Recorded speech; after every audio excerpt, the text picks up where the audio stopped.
From the News Channel 5 Network, this is Medical Mondays.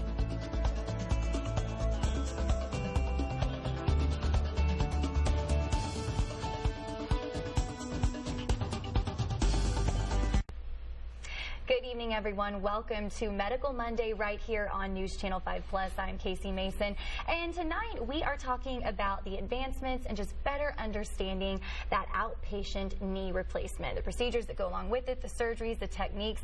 And tonight you are in for a treat because joining me here this evening, I have got Dr. Thomas Gautsch joining me, and a treat later in the show that we are going to save for you later on. So, Doctor, thanks for joining us this evening. Well, thank you so much for having me, Casey. So nice to meet you on our Medical Monday. Now, this is your second time joining us, right? It is, yep. Wonderful. I was here a few months ago. Okay, wonderful. And let's go ahead and kind of dive into this. Tell folks about tonight's topic, why you're visiting us this evening. Well, the last time that I was on, we had a number of callers, and at the end of the show, they asked if I might come back another time and actually asked if I might bring a patient with me also, somebody who had been through it. It's been, actually it may have even been as much as 6 months now since I was here last, and there was an opportunity. They called, and I said, of course. Again, we actually, later on the show, we are going to bring in one of your very own patients that you have done not one but two procedures on, correct? Correct, yes. Yes, her name is Tammy, and she's going to join us and kind of give us a different perspective. We get to talk with, medical experts like yourself, and sometimes it's just nice to hear from someone who's had the surgery and been through these procedures. That's right, because you want to keep it real. That's if somebody's going to be a patient, there's nothing like talking to somebody who's already been through it. Exactly. And of course, on our Medical Mondays, we're always so excited to hear from you. If you have any questions, maybe even some stories that you want to share with us, some commentary, feel free to call in tonight. We'd be more than happy to take your call. I'm going to go ahead and give you that number just to start things off tonight. Here at the Plus, it's 615-737-PLUS. Again, 615-737-7587. So we're happy to talk with you tonight. We'd love for you to call in. But first, let's get to know you, Dr. Gautsch. Tell us about your history, where you're from, and how you got here into the medical field today. Well, I practice just on the north end of Nashville, just outside of Nashville, in a town called Gallatin, which is in the suburbs of Nashville, sort of. I came here from Los Angeles, actually, where I was at UCLA. And before that, I had trained at Johns Hopkins, and it was kind of a roundabout way. Before we started, you were asking me sort of how I made my way to this position. So I'm a shoulder and knee surgeon, pretty much exclusively, orthopedic training, did fellowship and as well as additional training in sports medicine. So I'm actually double board certified in orthopedic surgery and in sports medicine. And I also did a fellowship in total joint replacement. But if I look back on it, it all goes back to when I was a teenager. I was athletic, not very good, but I was athletic, and I had some injuries. And like most of my colleagues, I have scars from surgeries that I had when I was a teenager and then again in my 20s. And that's fairly common. Orthopedic surgeons have almost always had some brush with orthopedic surgery when they were younger. And that sort of set me about thinking that maybe I wanted to be a doctor someday. But there hadn't been any medical people in my family, not doctors anyway. There'd been some nurses. But it was always in the back of my mind. I went off to college and got a degree in engineering and enjoyed the engineering and the math and the science part of it, but still had this love for biology. So I managed to get a degree in bioengineering, which was combined biology and engineering. And that actually put me into contact with orthopedic surgeons again.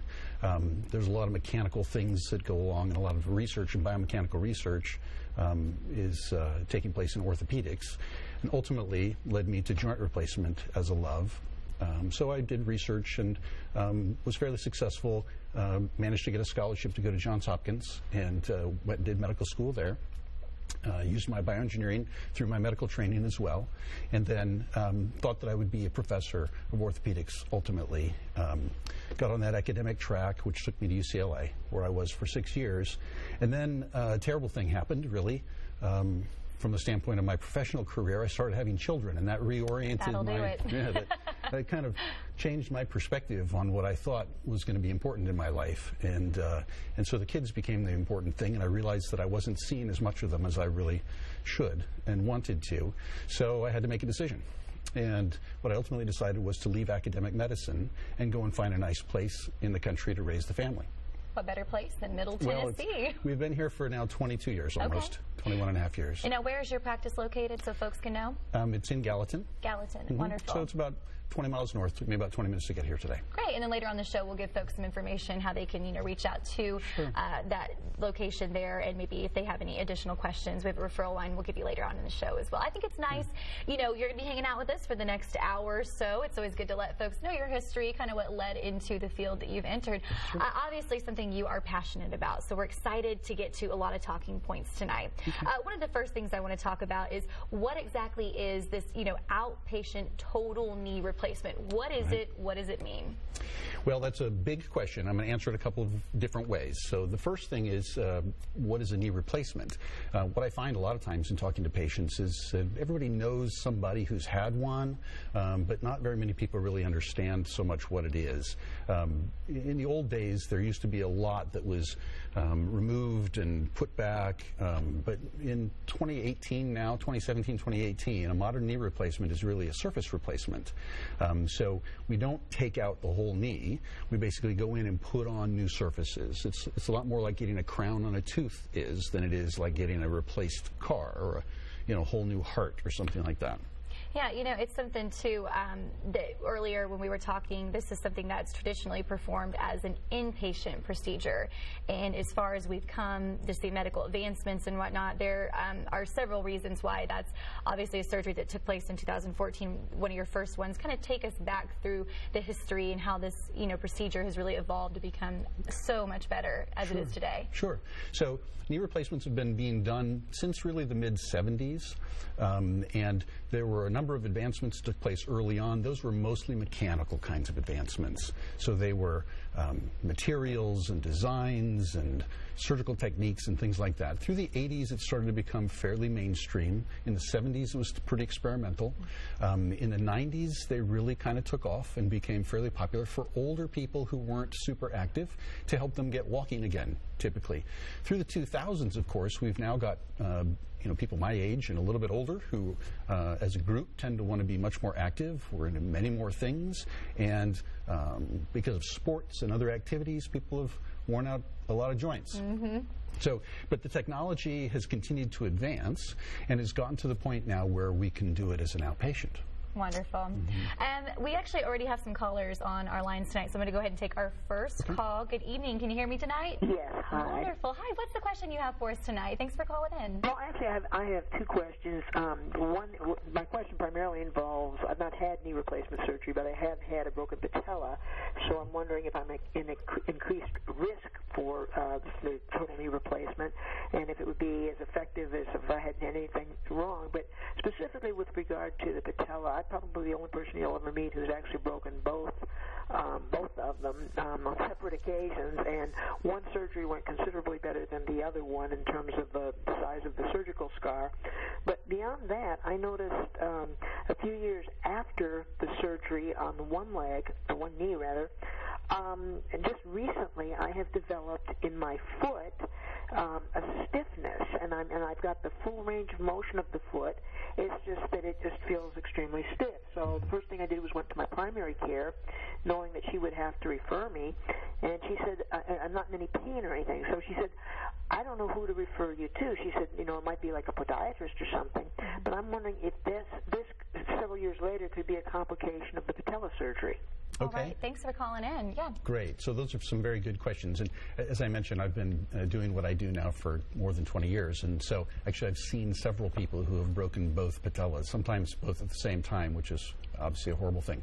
I'm glad that it sounds like you're doing pretty well. One of the things about a patella fracture is that usually that fracture will go and disrupt what we call the articular surfaces. The impact and the force that it takes to break the kneecap damages those smooth surfaces that ordinarily give the glide to your knee. So over time, even if it's a well-done surgery, even if it heals well, the knee will start to become arthritic. I mean, it just sets this process of wearing out an arthritis in motion that's kind of unrelenting and just progresses. So it's very, very common that people who have had patella fracture later develop arthritis in at least that part of the knee.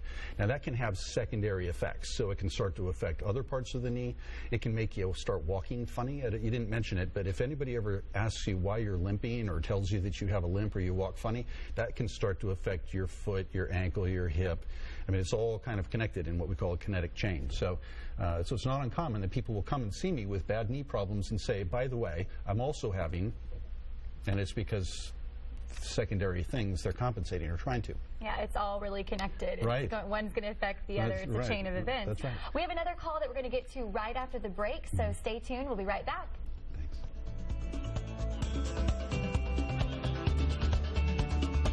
Hi, I'm Kevin Kennedy with the Kennedy Law Firm. Now, you may be new to the area, but we're not. We've been building the Kennedy Law Firm for over 3 decades. And if you've been injured, call us today. That's 931-645-9900. The holidays are a difficult time of year for 1 in 7 people struggling with hunger in our community. Please join Old South in supporting Second Harvest Food Bank of Middle Tennessee and give hope to those in need this holiday season. For every dollar you give, Second Harvest can provide 4 meals. You can put hope back on the table for hungry children, families, and seniors. Give today and make the holidays a joyful time for all. Visit secondharvestmidtn.org.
So, same time next week? Well, of course. Put away a few bucks, feel like $1 million. For free tips to help you save, go to Feed the Pig. Talk about creative. This music video for the hit song Rescue by Hunter Hayes is getting lots of attention. Tuesday on Talk of the Town, Hunter tells how this video inspired an exciting new project for him. Then this looks like a loaded mashed potato casserole, and it tastes like it too. The kids won't even notice that this recipe got a healthy makeover. Plus, you think you're getting a deal on makeup, cologne, toothpaste, or soap, but it could actually be hazardous to your health. How to spot counterfeit beauty products, Tuesday at 11. Hi, I'm Kevin Kennedy with the Kennedy Law Firm. And if you've been injured, you need someone to go to court with you. We are honored to stand up beside you and to stand up for you. Call the Kennedy Law Firm, 931-645-9900. Orthopedic surgeon Dr. Thomas Gautsch joining us this evening for our Medical Monday segment. Doctor, thank you for being here tonight. Oh, thanks again for having me. We are learning a lot about just the advancements and procedures, and we are already getting to some calls. So thank you all for calling in with your questions. We still encourage you to do so. We're on for the next hour or so we got a lot to talk about. We did before the break, though, have a viewer call in, and she actually had a 2-part question. So we're going to go ahead and get to the second part of that answer. Right. So we were talking about patella fractures and the fact that often down the line after a patella fracture, people will develop arthritis. And that can start off first as just kind of a crackly, grindy under their knee, maybe then start to become pain when they're going up and down stairs or climbing. Eventually, unfortunately, it'll often advance to the point where it really becomes a significant quality of life issue or starts to cause secondary problems like it sounds like you might have been having. So the second part of your question, though, was, is that something that can be fixed with a knee replacement, and is that going to complicate things or make it more difficult? And the answer to that in a simple way is probably not. If you recovered sufficiently from your original fracture to get back on with your life, then probably things in the bony parts healed up well. So the structure of the knee has been regained and healed. And that's all that you really need to do a replacement. Now, the good news for you is that sometimes when people have just had trauma, like a fracture, and develop arthritis, it's only one part of the knee that is affected, and you might be a good candidate for a partial replacement rather than the total replacement. It's just a little simpler surgery. It's a little faster recovery. Not hugely faster. It would still be probably 4 to 6 weeks to get over it, is typically my patient's experience when I do it, whereas a knee replacement is closer to 6-week recovery when we do the outpatient. But as long as the structure, the patella and the muscles and ligaments are still good, when it comes time, and it's a quality of life issue really, when it comes time, you'd almost certainly be able to have that. All right, wonderful. I believe we have another caller here on line 2, I think, with us, perhaps. Can you hear me? We'll go ahead and check line 1, perhaps. All right, maybe we went ahead and lost them on break, but we do encourage you to go ahead and call us. Again, that's great advice. I mean, that's just so wonderful thing about this show is it's Medical Monday, and our topic each week, is different with a different topic, but we really do encourage you to call in that number. I'm going to give it to you here. I had to find it on my paper. There it is. It's 615-737-PLUS. So if you have any other questions, as you can see, Dr. Gautsch is happy to answer them for you. And if you even have a story that you want to share with us relating to tonight's topic, which is talking about better understanding outpatient knee replacement. Now, we said we're talking about not just knees, but shoulders as well tonight. But let's go ahead and talk about the short stay knee replacement. What are the candidates? Who qualifies? What are you looking for? Just to let folks know. Okay. So a fast track, we would call it, or an outpatient knee replacement is for an individual who has stayed active despite the fact that they're getting arthritis typically, and is very motivated to get through a procedure and recover quickly, and is in generally good health. With those criteria, that person can withstand the surgery and what they have to do in the first couple of days afterwards, which can be a little bit challenging, so, but people are doing it all the time and working through it well. It's a nicer, faster way to recover from the traditional way of doing knee replacement. It's a combination of things that allows us to do it. It's really the culmination of applying what are really some sports medicine type principles to joint replacement. So I'm very careful not to injure tissue as much as possible at all during the course of surgery, and don't cut through it in the muscles. We don't cut through the ligaments. We leave everything that is good intact, kind of sneak in, do the surgery, put on new surfaces, and then people can start moving it and using it right away. So that allows us to get people home the same day and then start rehabbing right away. That is the goal, fast recovery for sure. Now we actually do have Darlene on line 2 here. Hi, Darlene. Hey, honey. Y'all cut me off at one time, so. We got you back on now, Darlene. What's your question for Dr. Gautsch tonight? What can we help you with? I was wondering why, with my first knee surgery, it was hardly no problem. With my second one, I had all kinds of problems. Great. We'll put you on hold for that answer.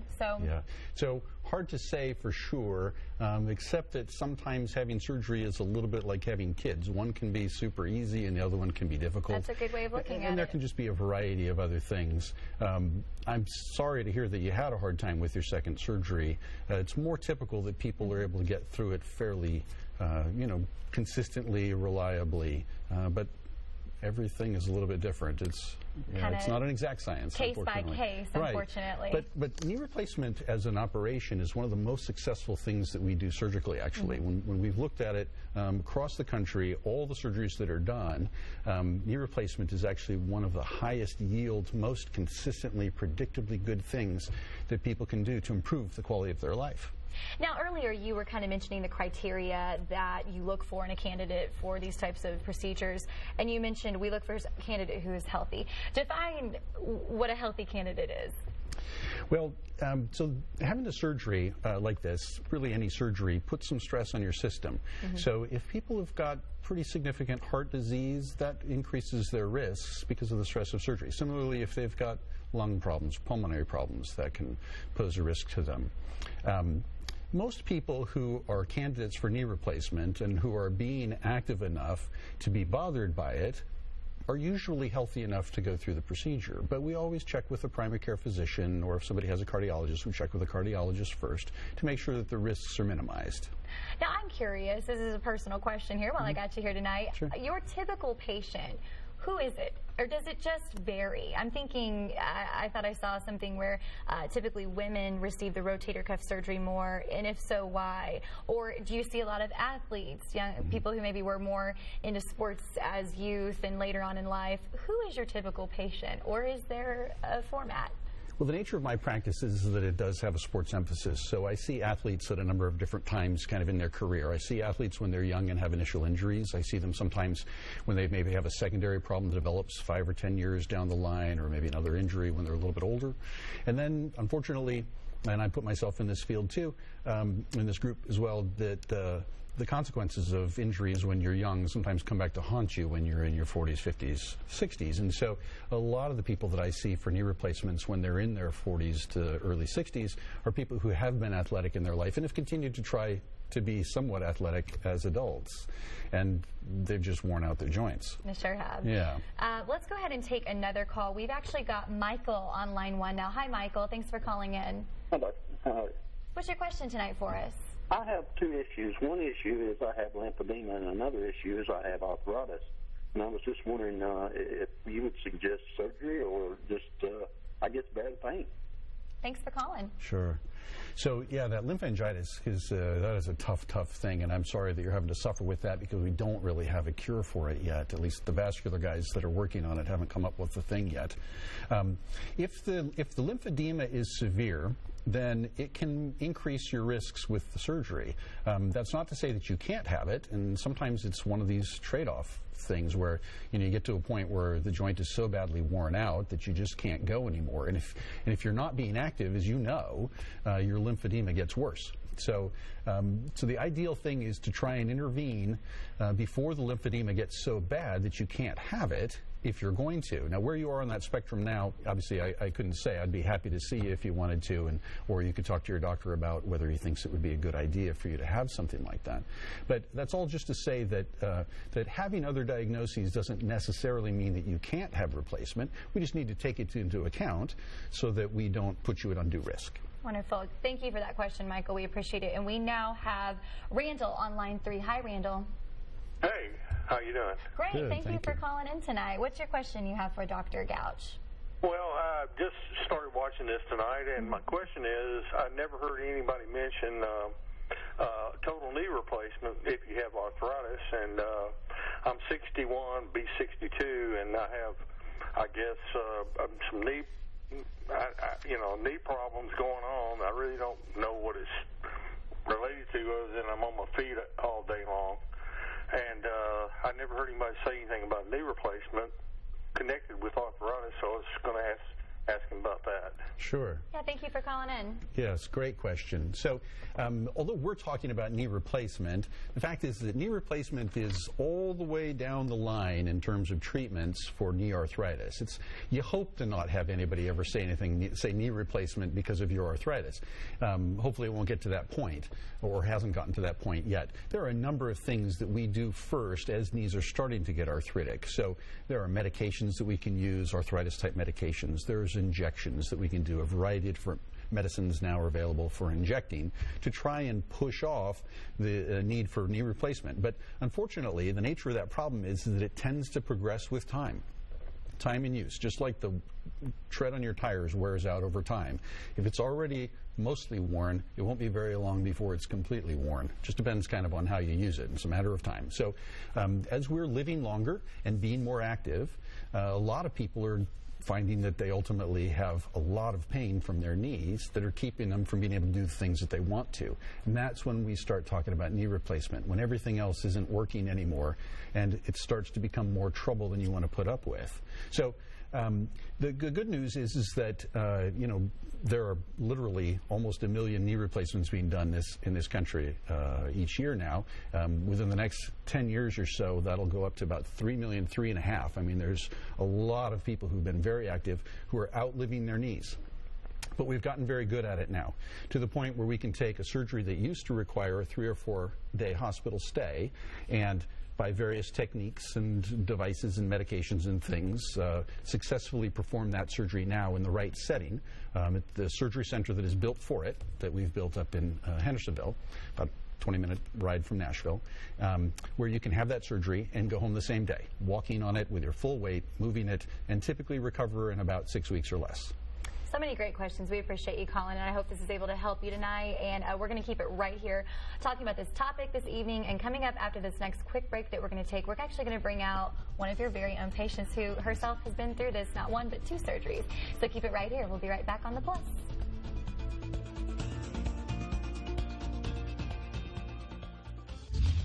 This is a Storm 5 HD weather update. Sign up for Weather Call at newschannel5.com. I'm Storm 5 meteorologist Henry Rothenberg. No clouds, no rain. It's relatively quiet as we continue through the overnight, especially when you think about the last few nights. Even temperatures a bit warmer, about 10 degrees in many locations, because we've got a southerly wind flow out there. That is helping to keep things warmer outside. Current conditions out at Nashville International Airport look like this. This is updated every hour. As far as the overnight goes, we'll look for temperatures in the upper 20s for most locations. And wouldn't surprise me to maybe see a mid-20 on there, but most of us staying in the upper 20s. Again, mostly clear outside. Mild on Monday. We're talking about being a few degrees above average, believe it or not, at 54. But cold air moving back in on Tuesday. Highs dropping back to the 30s. Hanukkah beginning Tuesday night. Feeling festive and cold out there. Continuing for Wednesday, and 40s to finish out the week. Whether a house is new or whether a house is 20 years old, we can go in and we can find debris in the lines. Mr. B's is about doing duct cleaning the best that we can do it and better than anybody else in the industry. And we literally cut a hole into the main trunk line and we attach a HEPA vacuum system to it. All right. When we do that and turn it on, it causes a negative airflow. As that machine's sucking everything backwards, we go to each line and we'll brush it, and then we air sweep it down to the trunk line. Everything is being brushed and air swept to the trunk line, not bringing it back into your breathing atmosphere. What makes my home need an air duct cleaning? You have to make that decision. It's your environment. So if you have black lines at the edge of your carpets, or you have any sort of dust, excess dust in your home that you're dealing with, and that's a problem for you, then you definitely would want your air ducts cleaned. And as I've said before, people can outprice me, but they're not going to outclean me. There's only one way, and that's the right way, and that's what we do at Mr. B's Air Duct Cleaning.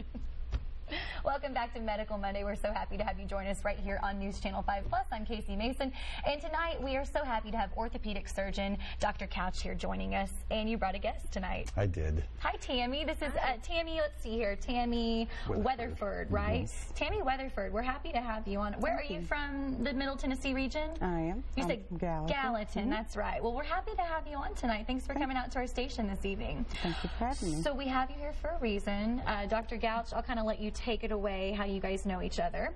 Well, Tammy came and saw me as a patient, but I've known other people that she knows. Unfortunately. So Tammy, tell us a little bit about your story. What happened? Well, it just, my knees hurt. It was hard for me to get up and down. Steps really hurt. And the only way I need to describe it to him when I went in was my knees squished. I mean, you could, if there was no other noise, my knees, they squished when I went up and down steps. The medical terminology of squishing. Right, squished. Oh no, we don't want to squish. I squished. So that was kind of when you first realized, hey, something's not right. Yeah, when it got to the point it was drowning out other noises in the stairwell, I went. Okay. And so tell me about your experience. You went in and kind of what took place after that for folks who've maybe never had to go through this process? Well, he sent me for an MRI. I was 49 when I went to him. which evidently is fairly young to have knees in the shape mine were in. So kind of got the feeling he really thought I was kind of fudging some, but he sent me for the MRI, and sure enough, he said my knees were like a mirror image of each other. They're both knees are bad. So we tried to avoid the surgery. He did the shots, the cortisone, is that what they, and then we did that gel type stuff. I mean, we dealt with it for about a year before I actually did the surgery. So finally I said, okay, I want to do it. I want to get it fixed.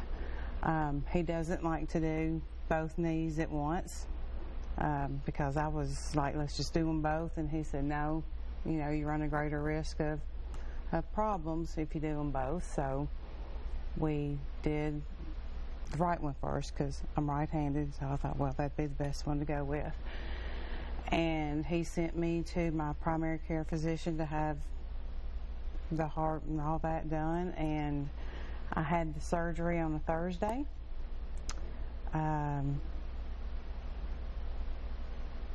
As soon when I woke up, they told me as soon as my kidneys functioned I could leave. So I immediately threw the covers back and said, okay, let's go. And the nurse was hollering and telling me to wait.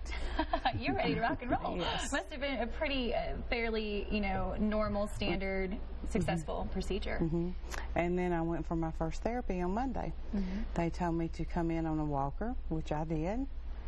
And as soon as I walked in with it, they set it to the side and said, now I don't ever want to see you with this again. Wow. Was that at all what you expected?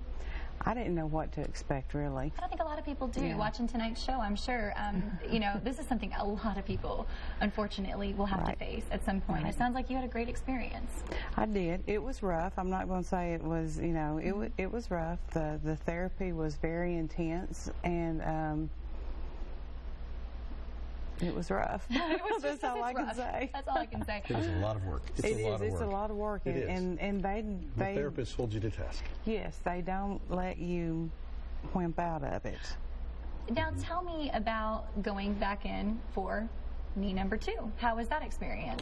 I haven't done that one yet. Haven't done that one. I can't quit hurting other body parts long enough to get that done. Yeah, we had to take care of a shoulder problem, I'm afraid. Let's go into that. So tell us, doctor, a little bit about, this was the rotator cuff. Now we're going to move from the knees to the, shoulders. Let me supplement a little, if I can, Tammy, with the knee. So it is a lot of work.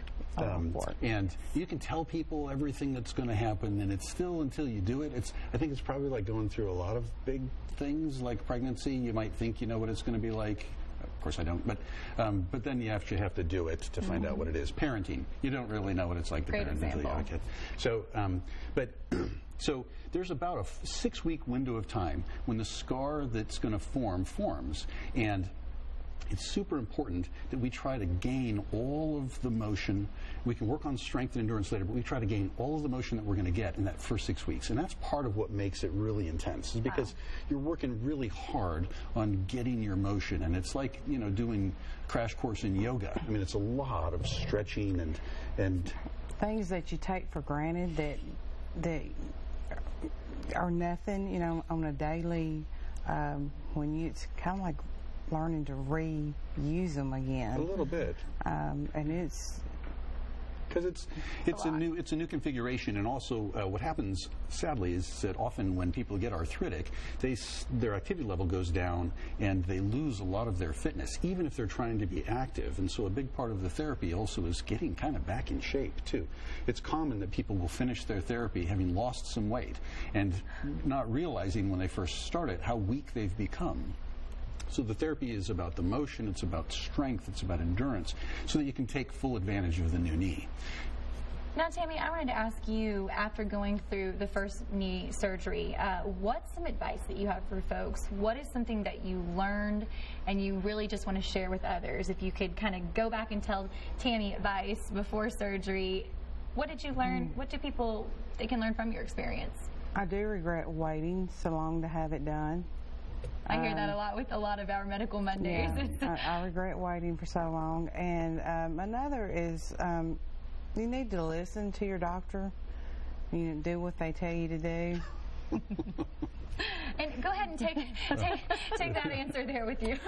I'll let Dr. Gautsch fill us in from there. Well, you know, I've been down this path many times, and we've got a team of people, therapists and nurses and, you know, the doctor, obviously. And so we've learned where some of the traps are. And the ideal thing, of course, is to guide somebody through something like this and the recovery and help them to avoid the traps.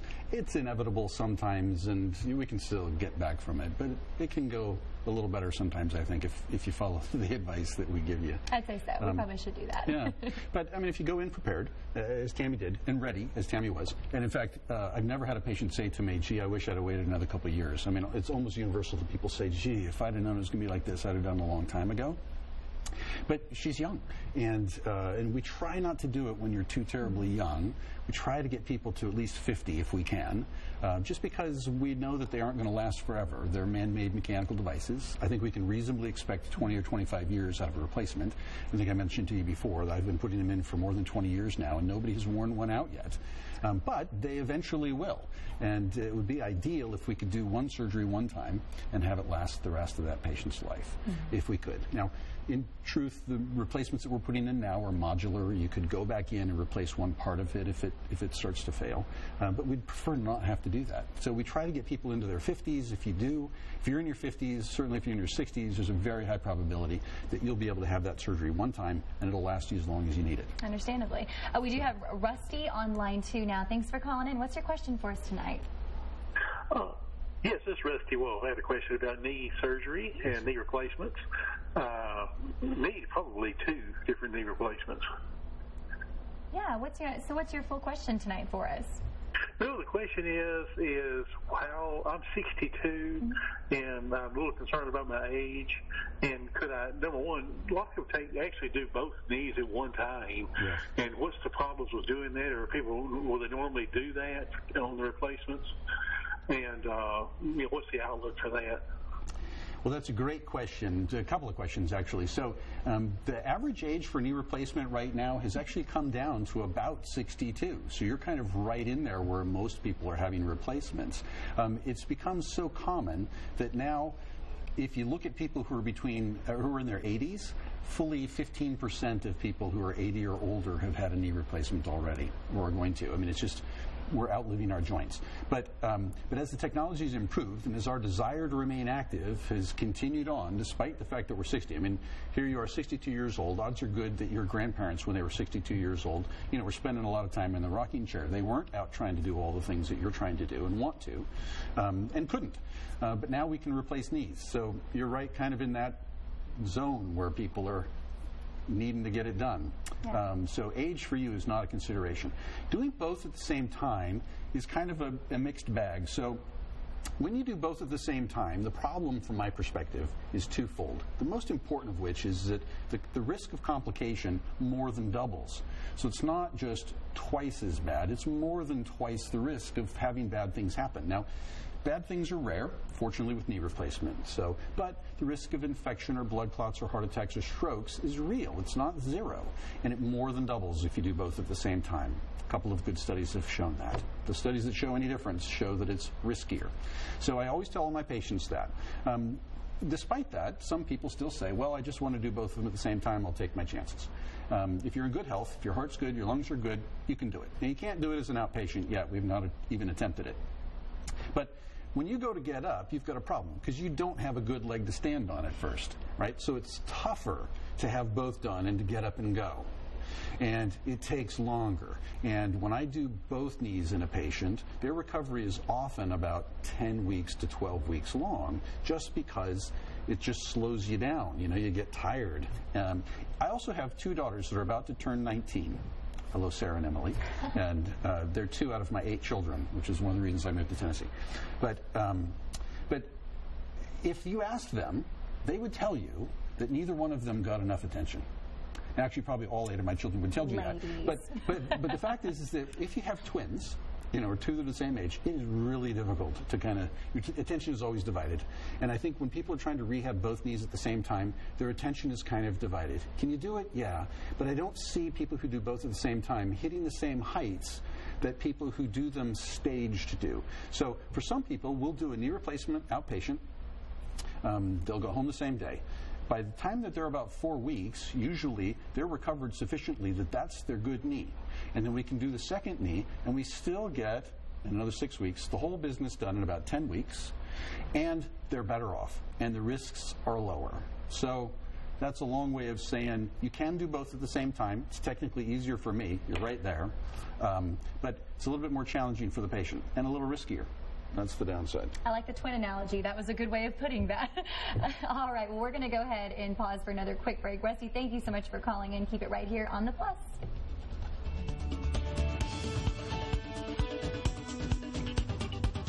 Hi, I'm Kevin Kennedy with the Kennedy Law Firm, and if you've been injured, you need someone to go to court with you. We are honored to stand up beside you and to stand up for you. Call the Kennedy Law Firm, 931-645-9900. Get relevant, timely health information you can use. Local experts and resources to improve the health of you and your family. Please join me, Amy Marsalis, for Community Health Matters right here on News Channel 5 Plus at 9:30 in the morning on the second Monday of every month. Because here in Middle Tennessee, our community health matters. Watch Community Health Matters every second Monday at 9:30 a.m. on News Channel 5 Plus. Community Health Matters is sponsored by United Health Foundation. It's our buy one, get one half off Christmas sale at Family Leisure. That's right. Buy one of many specially marked items store-wide and receive half off the second item. Buy a spa, get a pool table, half off. Buy a shuffleboard table, get a massage chair, half off. Buy a fire pit, get theater seats, half off. Buy an arcade, get a game table, half off. The combinations are endless. Shopping for one person, get a gift half off for yourself. Don't miss our huge buy one, get one half off Christmas sale. From our family to yours, Merry Christmas and Happy Holidays.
If you don't fix them, sparks from dragging tow chains could cause a wildfire, and that could be scary.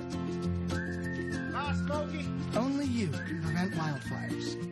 Hi, I'm Kevin Kennedy, and if you've been seriously injured in a tractor-trailer accident, you need representation that you can have faith in. You need the Kennedy Law Firm. That's 931-645-9900. Call us today. Good evening, everyone. Welcome back to News Channel 5 Plus. We really appreciate you hanging out with us tonight here on our Medical Monday segment. We're so excited to get to all those calls we've already answered this evening. Lots of great questions coming in. We do appreciate you calling in and asking our experts this evening. So, Dr. Gautsch, let's kind of go back into those calls. We do have a woman on line one. Her name is Frida. And Frida, what is your question for us tonight?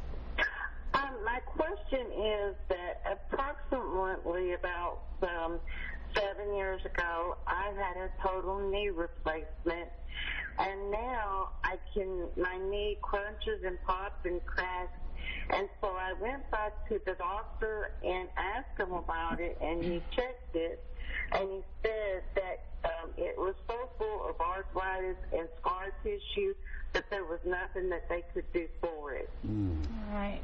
Wow. I'm sorry to hear that, Frida. You didn't mention if you were having a lot of pain with it or not. If it's just being noisy, then that's probably just some scar tissue that is formed, or sometimes the lining of the joint will actually kind of overgrow a little bit and start getting caught in the machinery. Now that can become painful, but if your x-rays still look good, there's a possibility that an outpatient arthroscopic procedure to go in and kind of clean up and tune things up could take care of your problem. I've seen it every once in a while. Some people's immune system is so sensitive that it can tell that that's artificial in there, and it kind of tries to build a little scar around it.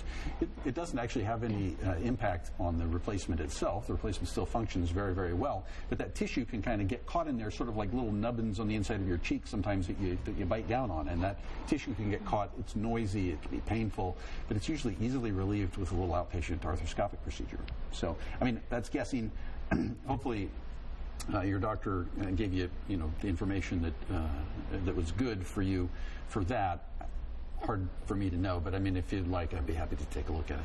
Wonderful. That's so kind of you. That's great advice, too. Again, we're happy to get to these calls tonight, so thank you for calling in, Frida. We appreciate it.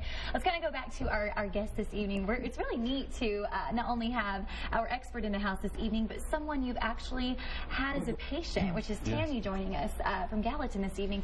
Let's go ahead and talk about, we have round 2 coming up soon, so I'll let you guys kind of take it away, what we're gearing up for, and maybe some more things you wanted just folks tuning in tonight to know about your experience with Tammy. Sure. Well, I'll start off then, if you don't mind. A lot of times people will have a left knee replacement after they've had a right knee replacement or vice versa. And because, you've walked about the same number of miles with each leg, they've experienced not exactly the same, but very much the same. And we're all made out of the same material genetically. So the person who's most likely to see me needing a left knee replacement is often somebody who has previously had a right knee replacement. But I find almost universally that people move through the second one faster and easier. It's just that, unknown. It's like going down any path that you've been down once before. You can go down it a little bit faster. But I think it would be useful to ask Tammy what she's doing with this knee now, maybe, and probably things that she wouldn't want me to know. Yeah, maybe, what is our update? I do whatever I want to do. I mean, it doesn't restrict me whatsoever. I wasn't prepared for the numbness. So I have grandchildren, and it's kind of strange when you crawl around on the floor. And actually, it's not as numb as it was. It's slowly getting back to normal, I think. But I didn't know to expect that. But other than that, I mean, that's... And everybody. You ride horses, right? I do. Your quality of life, I mean, did you feel like in a way you're gaining it back? Like you said, I ride horses, and when I go to get up on the horse, I'll get up from the right side because my right knee is which is the one I had replaced, is so much stronger than my left knee.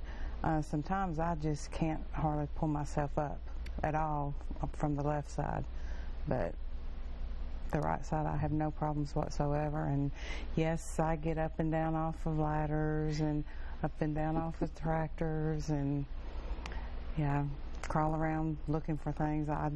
Whatever I want to do, it doesn't. Well, it's a great. It doesn't hurt at all. Way to let folks kind of hear your story tonight, know that you have been through this, and your surgeon is sitting right next to you. I think that's just amazing that we have that here tonight. And we actually have another caller. We are getting so many wonderful calls tonight. We really appreciate it. We've actually got. If I could interject real quickly. So people will often ask me, what can I do with a knee replacement? What can't I do? It really comes down to just a couple of things. I ask people not to run or jump on a knee replacement. Pounding, the same kinds of things that can make your natural knee wear out sooner, that pounding can make an artificial knee have problems sooner. So, but everything else is really pretty much fair game. So it's common that patients are, I take care of a lot of people who farm and are active, climbing ladders, getting on and off their tractor, taking care of cattle, gardening like I know Tammy does, horseback riding. People can play doubles tennis, you can hike, you can swim, you can bike, being a grandmother, walk. that in itself is a full activity. I've had several patients who have walked marathons with their replacements. I ask them not to run it because it's just, again, the pounding, but you can do pretty much anything you want to with it. I mean, that's a pretty fair analogy of knowing that when you step away from that type of surgery. It can be a little bit weird to have a little numbness around an incision. Anybody who's got a large incision knows that there's numbness on one side or the other of it, and it's just because the nerve fibers in the skin necessarily get transected when you make a surgical incision. But as Tammy's is experiencing, they will often grow back to some degree too. But it's common to have a little numbness around an incision around the knee like that. Wonderful. All right, we'll go ahead and get to these next calls. Good evening. What's your question for us tonight? Hi, thanks for taking my call. I've experienced knee pain for a number of years, but I guess my question is, how do I know when it's time for a knee replacement? Oh, great question. Thanks for calling. And one that I hear a lot too. So I can evaluate the knee and tell you if it seems to me that it's getting worn out to the point that we need to do something. The some things that we usually try are things that Tammy mentioned, and not everybody is happy to have them, but we'll often try arthritis medicine for a while. We'll try cortisone injections. There's other things that we can inject in the knee too. When people finally come to replacement, often they'll look back on those things and say, oh, well, that was kind of a waste of time because I ended up having to have a knee replacement. But for some people, it does help to push that off or even keep them from having it. So we will often try that. But it always takes place as a dialogue between the patient and the surgeon, really.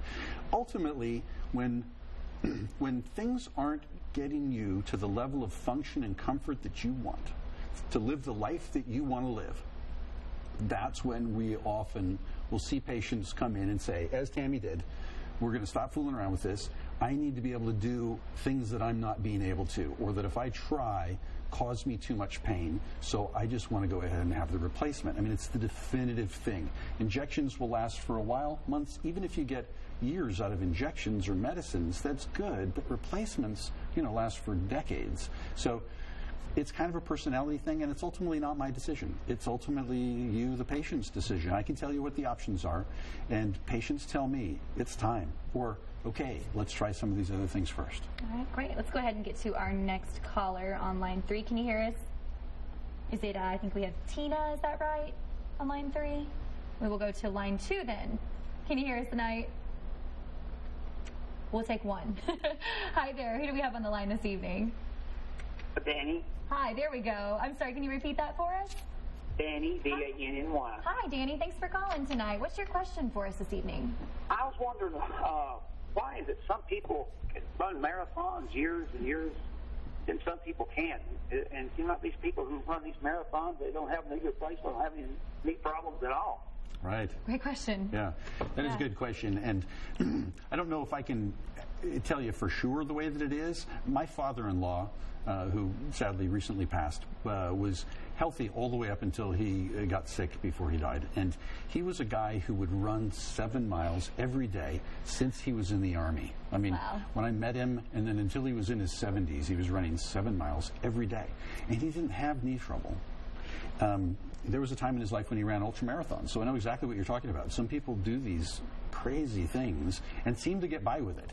I think about it a little bit like I think about cars, right? So I've got a sedan that I take to and from work. It stays on the road. I try to avoid the potholes.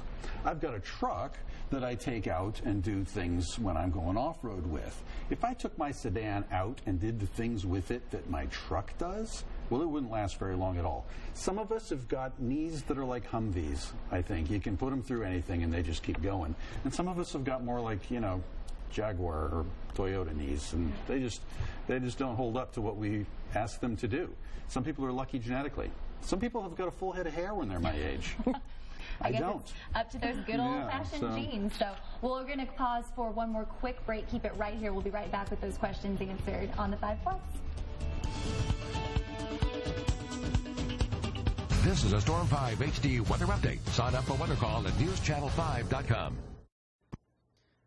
I'm Storm 5 meteorologist Henry Rothenberg. No clouds, no rain. It's relatively quiet as we continue through the overnight, especially when you think about the last few nights.